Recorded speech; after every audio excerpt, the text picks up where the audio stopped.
मिलिट times में आपका स्वागत है। मैं असरार अहमद।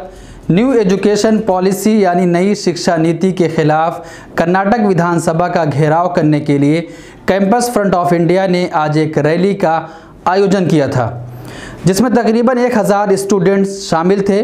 विधानसभा पहुंचने से पहले ही इस मार्च पर लाठीचार्ज हो गई और जमकर पुलिस ने लाठियां भाजी। विधानसभा का घेराव करने जा रहे बहुत सारे स्टूडेंट को डिटेन भी कर लिया गया। विधानसभा का घेराव करने जा रहे स्टूडेंट की मांग थी कि न्यू एजुकेशन पॉलिसी के खिलाफ कर्नाटक विधानसभा में एक प्रस्ताव पारित किया जाए और केंद्र सरकार से मांग की जाए कि इस शिक्षा नीति पर दोनों सदनों में यानी लोकसभा और राज्यसभा में पहले बहस कराई जाए, उसके बाद इसको लागू किया जाए। विधानसभा घेराव में गर्ल्स और बॉयज़ दोनों स्टूडेंट शामिल थे। मिली जानकारी के मुताबिक हुए लाठीचार्ज में कुछ स्टूडेंट को चोटें भी आई हैं। ये मार्च शांतिपूर्ण आगे बढ़ रहा था, लेकिन कुछ दूर जाने के बाद पुलिस ने लाठीचार्ज करना शुरू कर दिया, जिसके बाद एक भगदड़ मच गई और बहुत सारे स्टूडेंट एक दूसरे पर गिर गए और बहुत सारे स्टूडेंट को पुलिस ने डिटेन भी कर लिया। जो विजुअल हमारे पास आया है मैं आपको दिखाना चाहता हूं कि आप देखें किस तरीके से वहां पर इस मार्च में पुलिस ने लाठियाँ चलाईं और बहुत सारे स्टूडेंट को डिटेन भी कर लिया।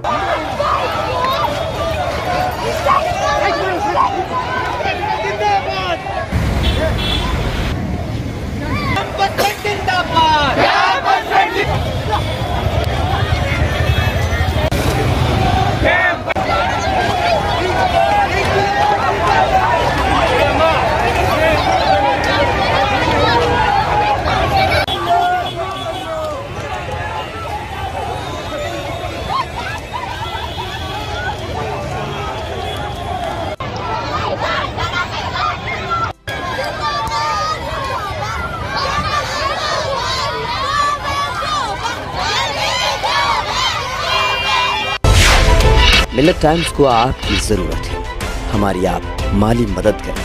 हर महीने सिर्फ 100 रुपये और 1 साल के लिए एक साथ सिर्फ 1000 रुपये। रकम भेजने के लिए यहाँ दिए गए फोन पे, गूगल पे और पेटीएम नंबर का इस्तेमाल कर सकते हैं।